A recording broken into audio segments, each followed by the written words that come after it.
พี่น้องเอ้ยกะออกมาซื้อทรายพี่น้องเอ้ยแต่ว่าต้นนี้หั่นทรายเพิ่นหมดเนาะก็เลยว่าทารถเพิ่นพี่น้องเอ้ยก็เลยเดี๋ยวนี้ใกล้สิมาฮอดแล้วก็เลยเฮาท่าก่อนอื่นกราบสบายดีพ่อแม่พี่น้องหมดสุขุสุคนเด้อที่เข้ามาสู่สองบาวิกบ่ว่าสิเป็นฝั่งไทยหรือฝั่งลาวเนาะพี่น้องเอ้ยกะยินดีนำเด้อพี่น้องไปพี่น้อง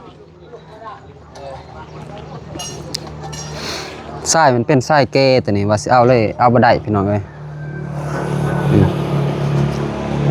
เป็นทรายเกเลยถามทาง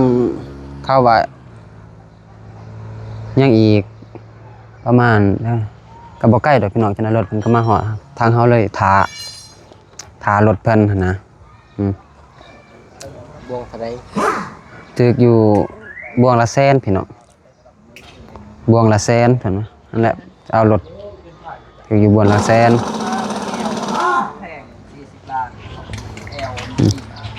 มันเป็นตัวนี้มันเอาบ่ได้พี่น้องตัวนี้มีทรายเปื้อนลายทรายตัวนี้เอาบ่ได้เลยรอถาเพิ่นมาคันใหม่พี่น้องเอ้ยทรายนี่มันเปื้อนลายสบายดี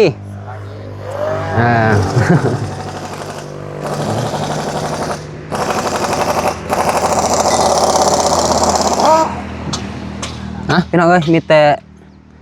รอทารถเพิ่นเป็นระยะได้พี่น้องมาแล้วบางมิกซ์อัปเดตใหม่อีกโตพี่น้องเอ้ยฝนตกเดือน12พายุบ่จักเขานี่เนาะพอดีรอทาเลยบ่าวสายสบายดีบ่าวสาย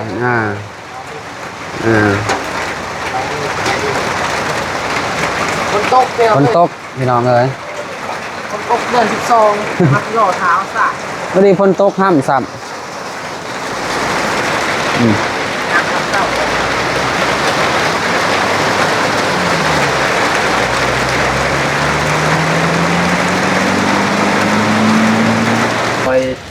พี่น้องสายมันก็ได้มาเลยกำลังมาหอดพี่น้องเอ้ยฝนกระตกเลยอยู่เนี่ย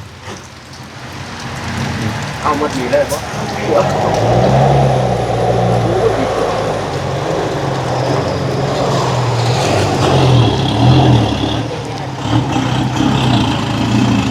ฝนกระตกพี่น้องเอ้ยตกเดือน12ทางเบามิกหรือเบาสายมาเอาสายฝนตกเดือน12ม่วนผู้ตากมัน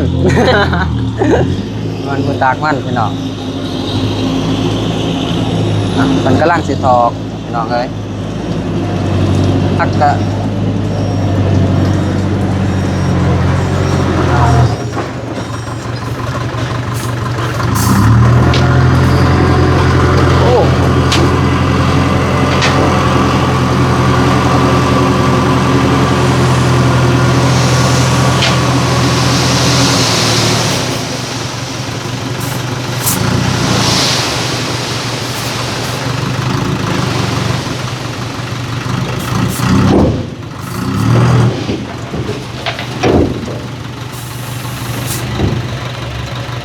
ไล่เติบพี่น้องเลยไล่กับบะเมนของเฮ้าพี่น้องแต่บะเมนของข้าวเลยเอามาซื้อพี่น้องเอามาซื้อมีแต่ไปปูให้วัดเลยฝนตกบ่คือฝนตกสินะก็จะตักให้เลยบ่ฝนกระตกเลยนะบ่าวโป๊ะมาซอยเนี่ยฝนตกพี่น้องให้เขาเอาเลยบ่เอาเลยวะตักเลยวะสบายดีเด้อสบายดีฮะเป็นเต้มาบอกกันเลยนี่แหละไปพี่น้องเลยเอาบลายดอกพี่น้องเอาซ้ำยันเอาลายกับอันนั้นนะยันว่ามันเอาทีเสียดได้ก่อนพี่น้อง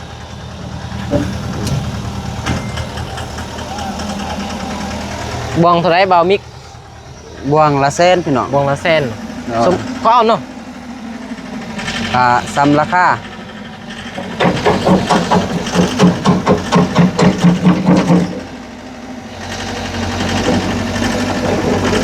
ใครแต่มีบ่วงรถจบไปหน่อยบ่อนี่ว่าค่าคนมาไล่นี่สิตักเอ้าพี่น้องว่าสิตัก คือว่า เอาสู้ คือว่าบ่มีรถกองมาถามเพิ่นตะมิดเพิ่นว่าบ่มีรถอ่า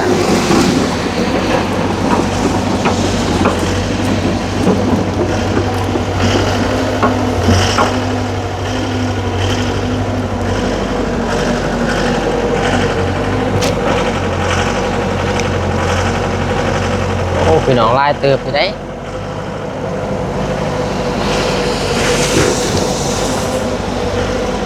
ยาแล้วมีแต่เอารถนี่บ่ได้เอาเลยโอเค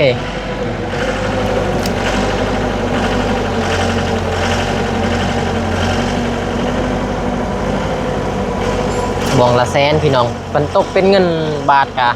โอเค เท่าไหร่ปะ อ่า 70 บาท ฮะโอ้ใจดีใจดี โอ้ ขอบใจ เด้อขอบใจ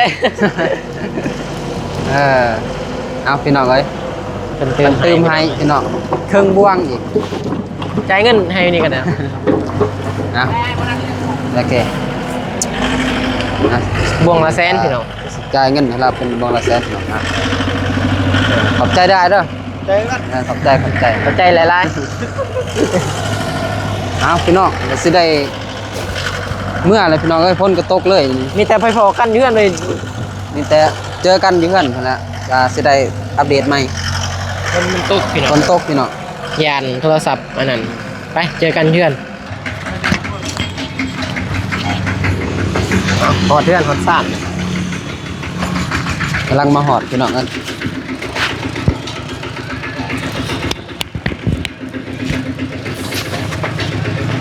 ไหวทั้งล่างหมดเลยเนาะ โดย สบาย ทางล่างเลย เขาได้บ่ พอเขาได้บ่หนุ่ม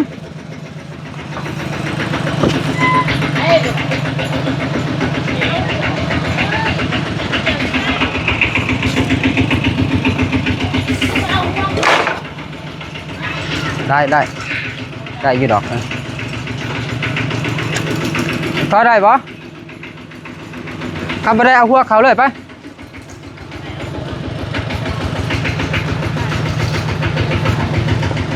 หักจำเลยหักจำเลย เขามันเลย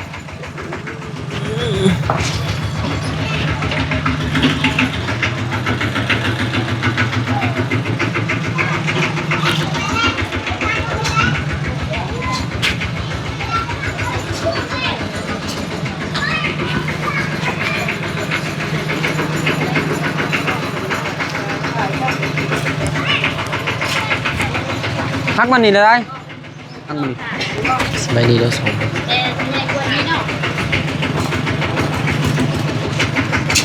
เลยพ่อจบชมบ่ได้ตีนักเลย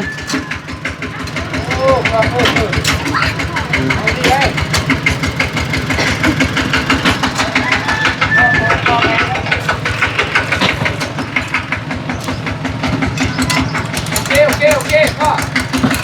โอเคได้แล้ว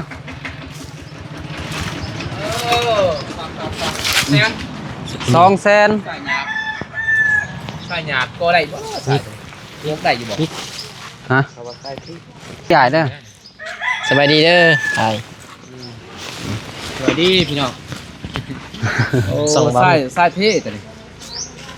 หักได้อยู่เฮาบ่ทันโบกหรอก บ่อยากงามบันไดเนาะ เอาสิก่อยแล้ว อืม ก่อบ่ได้นี่ เพิ่นว่าทรายงามอะไร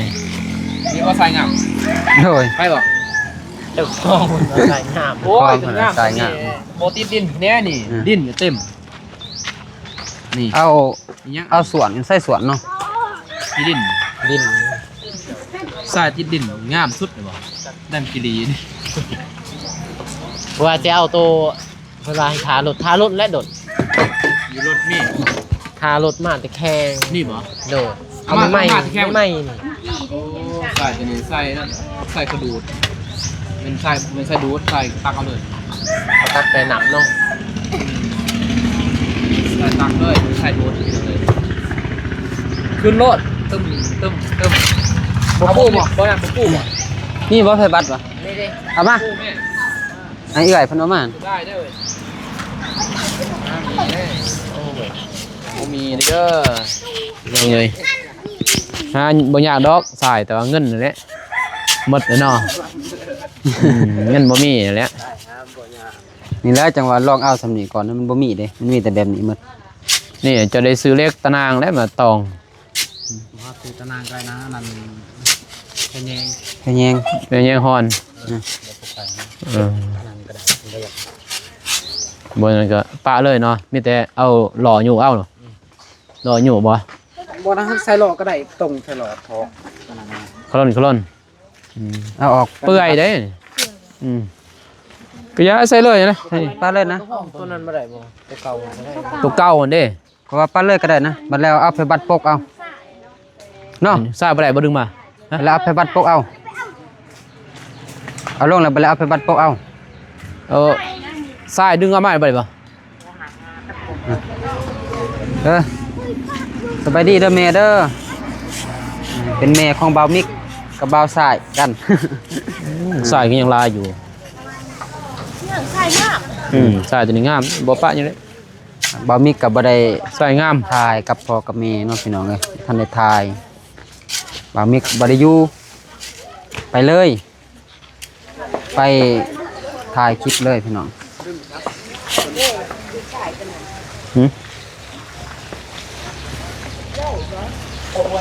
เอา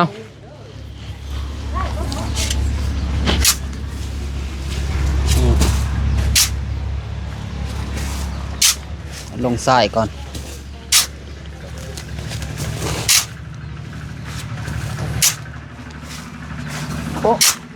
เดี๋ยวนี้ไปซอยมาซอยเมซอยพ่ออีกพี่น้องเอ้ยเนาะไปซอยเข้าร้ายแหละ มาซอยเฮือนเองอีก เพื่อนเองก็มีห้องบอลซีไทยพี่น้องเอ้ยเนาะ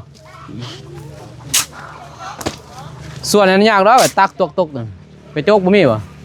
เดี๋ยวเด้ ทรายบ่งามพี่น้องเอ้ยทรายปนหิน คือว่าสิงามก็เลยว่าถ่าแต่ว่าทรายสิคืองามก็บ่งาม ตัวโบโตอยู่หันนั่นงามอยู่ คือกัน คือกันบ่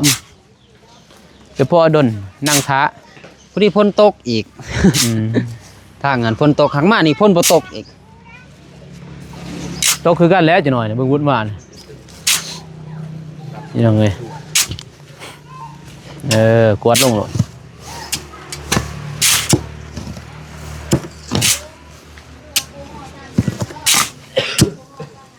ส่วนมากจะพูดหนักจะหน่อยดึงมาเลยแบบนั้นมาไล่โลด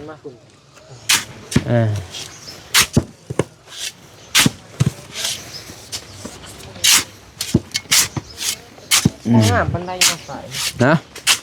มันอยากงาม บ่งามงามแล้วอันนี้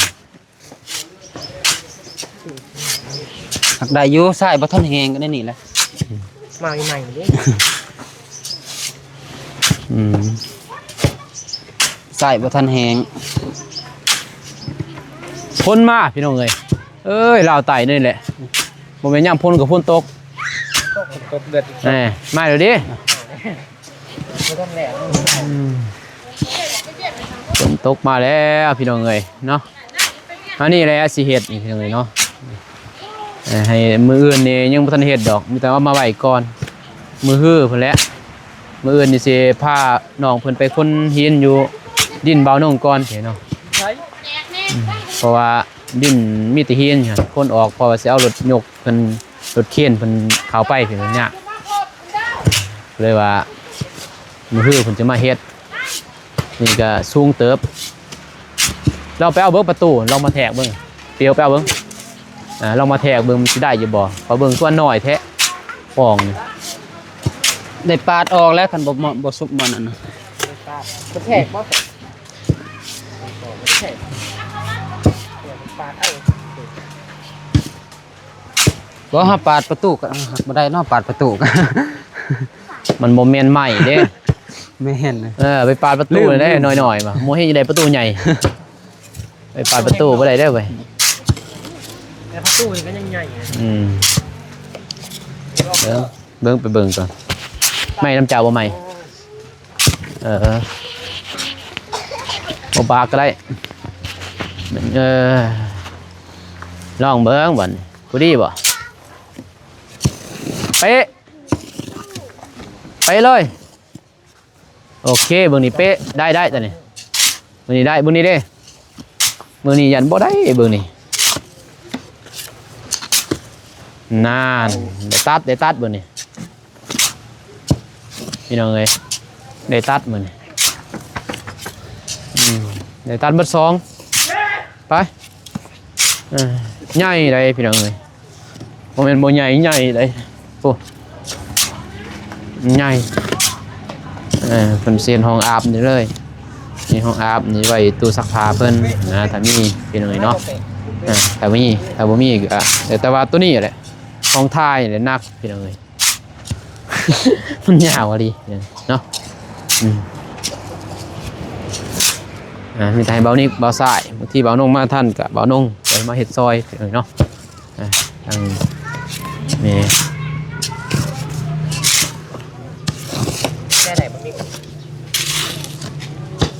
แก้ได้บ่มาอีก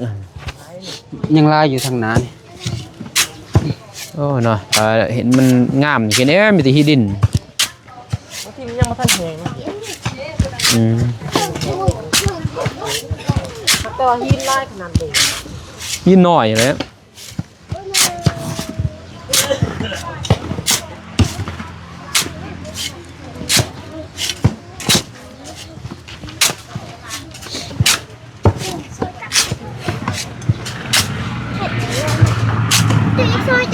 มาเบิ่งห้องน้ำเห็นเนาะใส่พ่อแม่พี่น้องเบิ่งห้องน้ำนี่ FC ห้องน้ำที่ FC มาถ่วง ใส่นี่เนาะนี่แหละก็เลยแม่เพิ่นเห็นเห็นเนาะที่เบาโน่งก็เห็นย้อนว่าห้องน้ำนี่เบาโน่งเฮ็ดเองเงินเบาโน่งเองเฮ็ดคือแม่ใหม่เพิ่นแม่พี่น้องเอ้ยเนาะแม่ใหม่ดีเพิ่นเห็นอันนี้เพิ่นเลยว่าซอยทางเบาสายแน่เพิ่นก็ว่ามันตัวนี้มันเต็มพี่น้องเอ้ยเนาะเพิ่นก็เลยซอยเพราะมันผู้พังแต่เบาโน่งยังน้อยเพิ่นแหละอายุ14ปี13ปีเบาโน่งเฮ็ดเองตัวนี้เฮ็ดกระพอนี่แหละตัวนี้เฮือนนี่เฮ็ดกระพอเป็นโครงการพี่เนาะเข้าช่วยเรือทางภาครัฐเพิ่นช่วยเรือตัวนี้เนาะแต่มันเต็มแล้วนี่จังเลยเนาะปอกอะไรบัดนี้เดี๋ยวเบี้ยเฮือนนอกก็เด้ออะไรนั่นน่ะมันเต็มบัดนี้เดี๋ยวเนาะอันนี้ก็ทางซีเขาใหม่เฮาเองเนาะบ่าวนุ่งก็หาเก็บหาเล่มมาตอกใส่อันนี้ก็ผ้านี่ก็ของเขาเก็บเล่มมาใส่นี่ก็ปูพังหมดเลยบ่าวนุ่งอีต้นพ่อแม่เลยว่าบ่าวนุ่งเฮ็ดเองแต่น้อยพี่เนาะเฮ็ดแล้วยามได้ก็บ่ว่าพี่เนาะเฮ็ดแต่น้อยเอาเพิ่นว่ามีด้านนึง500,000บ่าวนุ่งก็มาให้ซื้อเท่านั้นตัวนี้มาใส่นะก็เลยว่าหยุดหมดไปประมาณ 4-5 ล้านเก็บพี่น้องเนาะเลยใหม่ๆเป็นเห็นใน2บ่าวนุ่งเลยติดต่อทางบ่าวสายเพิ่นพาเงินมาให้เพิ่นว่าซอยอยากให้พ่อแม่ได้ใช้เพิ่นว่าพี่น้องเนาะมุกขอบใจรายเดอร์ใหม่ๆเด้อเนาะที่ยึดต้นสงสารที่เห็นจนความตั้งอกตั้งใจที่ทางลูกๆเฮ็ดมาอย่างไรเนาะมุกขอบใจหลายดึงบ่ได้บ่ลองเบิ่ง ฮะลองเบิ่งก่อนน่าจะได้ติโอเคโอ้ ล็อกแล้วบ่ส่วนนี้ก็ยังยังหน้าเติบจะส่วนมานี่ลายบ่เป็นหยังจะส่วนมานี่ลายนี่ส่วนมาอยู่ซนนี่ก็ได้ป้าอยู่ซนในลายนี่กวาดมาอยู่ซน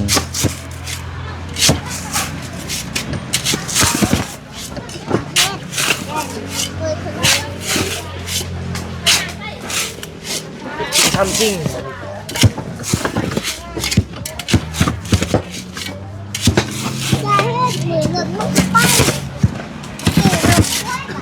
สู้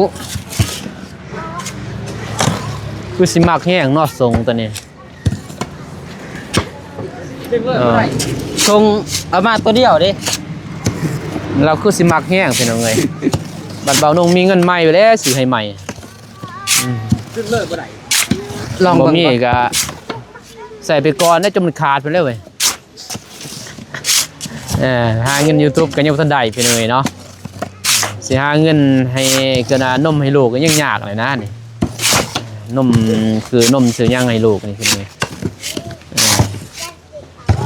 เรื่องเมียนี่ครับปะแต่ว่าลูกนี่เขาบริปะได้เพียงไงเนาะลูกก็เป็นสายเลือดของเฮาก็ต้องได้เลี้ยงได้เกลือเป็นคือเก่าจนเฮาบ่มีชีวิตคนเลยสิให้น้อยให้หลายแล้วเฮาก็ให้เนาะเฮาบ่ได้อยู่คือเฮาบ่ได้ให้ตอนจนว่าบ่คือตอนเฮาอยู่นํกันจนเฮาเลี้ยงเฮาเกลือเต็มที่แต่ว่านี่เฮาบ่ได้เลี้ยงด้วยเกลือแต่ว่าเฮาก็ได้ให้นะแบบนั้นเนาะดึงดึงฮะเรียบร้อยปกเลยปกปลาเลยโอเคบ่เท่าไหร่นี่บ่ใส่2 แสนบ่ตัวนี้บวงละแสน บวงละแสนเพิ่มให้อีกครึ่งบวง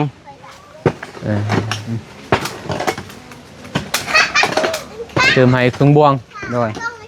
บวงละแสนโดย2 แสนเป็นยังไงเนาะ2 แสนสื่อสายเรียบร้อยมีแต่มืออื่นพอแล้วได้เฮ็ดแม่นมืออื่นบ่ได้ดอกมืออื่นเดี๋ยวสิขึ้นเทิงเป็นมือว่าอ้ายบอกไปคนนี้เด้มือลงมาบางทีอ้ายว่างอ้ายสิลงถ้าบ่ว่างบ่เจ้าเฮ็ดเองเป็นติได้อยู่เฮ็ดคือกันน้องน้ำน้องก็เลยแล้วนั่นแหละแบบเดียวบ่ได้เฮ็ดมุกหันมุกนี้ดอกมีแต่ว่าตัวนี้นี่มาทุบเด้อเอามาเบิ้งนั่นลองเอาเม็ดมาเบิ้งแทกนั่นวงนั่นเท่าใดมันสูงให้เบาสายไปเอาเบิ้งเม็ดมากับวงมาเลยเด้อสายอันนี้คันว่ามันสูงลายนี่จะบอกคือมันสูงลายตัวนี้ก็ทุบออกนี่บอกถ้าสูงถ้าบ่สูงสำนีกับผู้ดีงามผู้ดีแหละเพื่อเฮาเท่เด้ยินบ่เพื่อเท่กับบ่เท่บ่ลายดอกเท่หนึ่งบางๆเอานะแต่จะเท่คือห้องน้ำมันก็เลยได้เว้ยต้องเท่งามได้แบบนี้เด้อมือใหม่แบบนั้นเพิ่นว่ากำลังเฮ็ดเอาในนี้เอายินบ่แทกเอาเด้ออันนี้จังได้เจ้ากระทุบอยู่แล้วจักบ่ตาจิใส่เล็กยินบ่แม่นตาจิใส่เล็กเจ้าก็ต้องทุบไปแล้วมันบ่มีเล็กเด้เฮาสิไปค้ำกับตัวใดกับบ่ได้ถ้าว่าเจ้าต้องทุบหน่อยนึงนี่ทุบเบาตัวเบื้องนี่จักบ่ทุบนี่จังใส่เล็กแล้วก็ก่อแต่ว่าใส่ทุบก็ต้องได้คอร์ดใส่นี่ได้เด้อตัวคอร์ดเขานี้จะบอกเจาะเขานี่คอร์ดขึ้นด้วยมันจังแนนจะบอกกันว่าเสียบเขาสิโบแนนได้เด้อเอาจับเบิ้งอาจจะบอกได้เด้อพอบางทีเบานุ่งบริมาเหมือนแต่ตัวนี้อุ้ยช่างเลยใส่เลขตัวนี้มันสิได้ตัดทำอิดเพิ่นว่าสิใส่ใหม่ใส่ใหม่ก็บ่ใส่ดอกนี่เพิ่นสิใส่นี่มาเบิ่งท่านนี่ทุบเลยนะนี่ทุบออกตัวนี้เด้อตัวนี้ทุบแล้วจะบอกทุบเบิ่งเดียวก็พอตัวนี้ปะยินบ่ทุบตัวนี้ออกนี่ก็เอาเล็กเท่านี้แต่ว่าเจาะอยู่นี่ยินบ่เจาะเล็กงอๆนี่จะบอกนี่พับเลยจะบอกซอดขึ้นว่านี่ตีไปแป้เลยก็จะบอกซอดปลาเป็นตีแป้เลยนะฮักบ่นี่ฮักไปแป้ก็เอาขึ้นเลยถึงมันเป็นเหลี่ยมเดียวเลยมันจึงแนนได้พอมันได้อมกับปูนเฮ็ดแบบนั้นเนาะแต่ว่าเฮาเฮ็ดยังบ่ได้มีแต่ใส่เลขก่อนมือนั่นเฮ็ดยังบ่ทันได้มื้อนั้นประมาณ2มื้อจังเฮ็ดได้ถ้ามื้อนี้ทันก็ดีจักโมงเลยทันนี่เนาะ4 โมงแล้วทุบเลยก็มาใส่ก็เลยได้แต่มีบ่เลขตัดไปตัดเบิ่งถ้าว่าได้เด้อนี่จะเฮ็ดเลยมื้อนี้พี่น้องเนาะเอาบัดนี้สรุปในซองเบามิกเลยก็ได้บ่ได้แม่เพิ่นก็เบิ่งหมดนั่นแหละมีแต่นั่งได้ไซส์เจียมีหรือเปล่า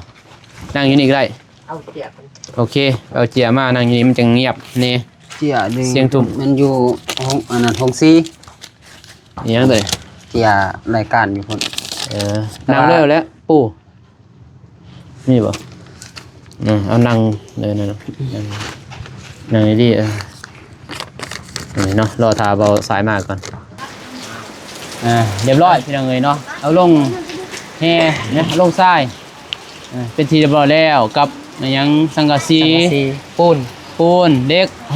6ประตูแม่นบ่เลยแต่ว่าแห่ยังทันซื้อพี่น้องเอ๋ยเนาะซื้อตำลังแห่ทาคนยังทกวันนี้มันค่ำแล้วพี่น้องเอ๋ยเนาะว่าสิก่อไว้เลยว่าสิก่อแต่ว่าก่อบ่ทันได้พ้นนี่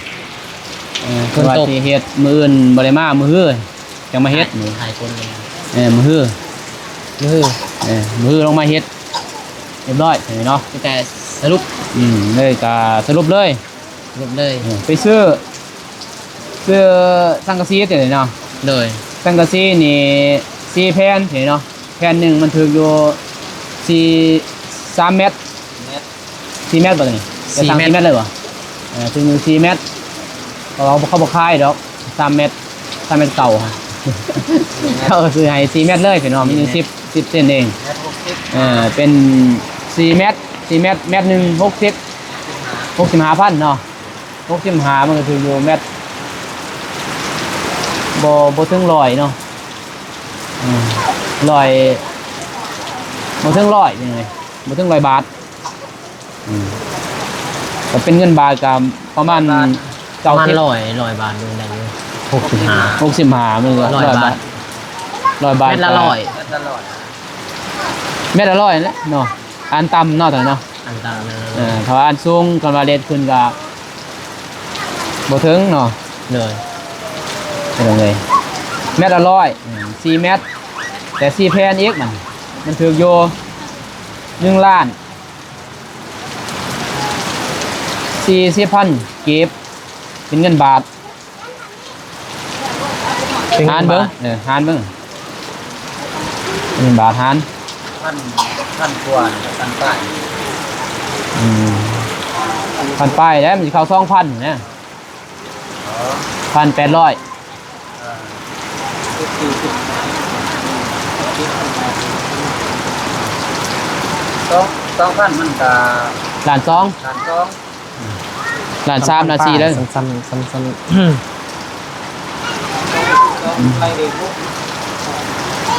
1,000 กว่าบาทพี่น้องเนาะ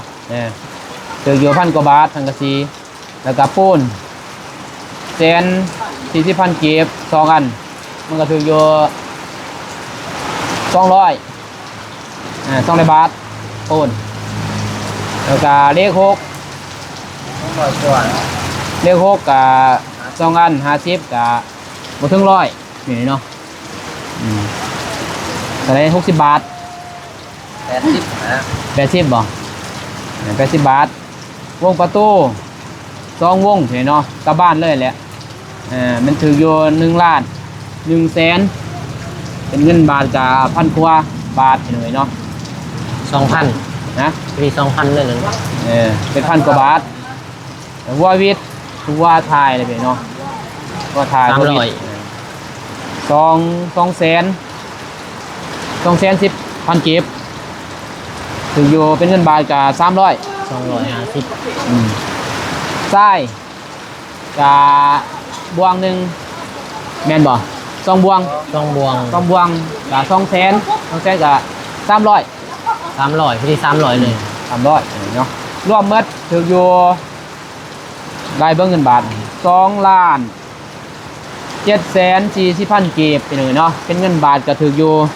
เอา2 ล้าน740,000กีบ40มาหารให้6 หารให้6 6 โอเคถืออยู่ 4,000 215 บาทนี่น้องเอ๋ยเนาะแต่ว่ายังบัดนี้ยังอยู่1 ล้าน43,000กีบมันถึงเงินบาทยังเหลือเท่าไหร่1 ล้าน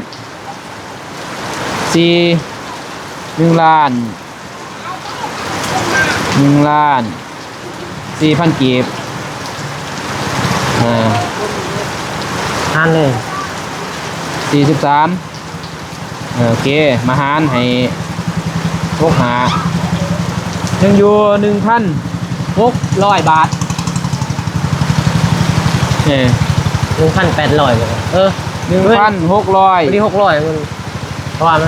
น5,000ใน5,800ที่ยัง1,500ยัง1,600 บาท604 บาทให้ 1,604 บาทเลยเนาะโอเคสรุปยังเหลือแต่ 1,000 นึกว่าแต่1,600แต่ว่าพ่อบ่ก็ยังบ่ทันฮู้เนาะเฉลี่ยน้ำลังเองเลยเนาะก่อนเมื่อก็เอาไว้ แต่จดไว้มีแต่สิรายงานเป็นขันเป็นขัน โดยยังมีการก่อนเมื่อก็เป็นเลยเนาะก็ขอขอบใจทั้งแม่ใหม่เด้อ ใจเด้อทางใหม่ อยู่พุ่นแหละต่างประเทศนี่เนาะ ต่างประเทศ ที่เพิ่นซอยเรือทางเฮ็ดห้องน้ำห้องในทางครอบครัวทางบ่าวนงนี่เนาะก็ขอให้แม่เป็นดีมีแห้งความเจ็บอย่าได้ความไข้อยู่จะมีขอให้ห่างให้มีขอให้ร่ำนี้ด้วยเด้อแม่เด้อปรารถนาสิ่งใดขอให้ได้สิ่งนั้นดังสมปรารถนาความเจ็บอย่าได้ความไข้อย่าจะมีขอให้ร่ำมีขอให้ร่ำให้ด้วยเฮงๆปังๆตลอดปีตลอดชาติอย่าเจ็บอย่าจนของครอบครัวเด้อแม่เด้อสาธุเป็นไงเนาะโอเคพี่น้อยเนาะคลิปนี้บ่าวนุ่งกับน้องๆก็สิจบเพียงนี้ก่อนพอเป็นไงเนาะว่าห้องน้ำ คนตก ตั้งพอว่าจะเป็นจังไดคืบหน้าเป็นจังไดก็รอติดตามชมตอนต่อไปเด้อเพียงเด้อขอกันในคลิปหน้าคลิปนี้ขอกล่าวคำว่าสบายดีเพียงไป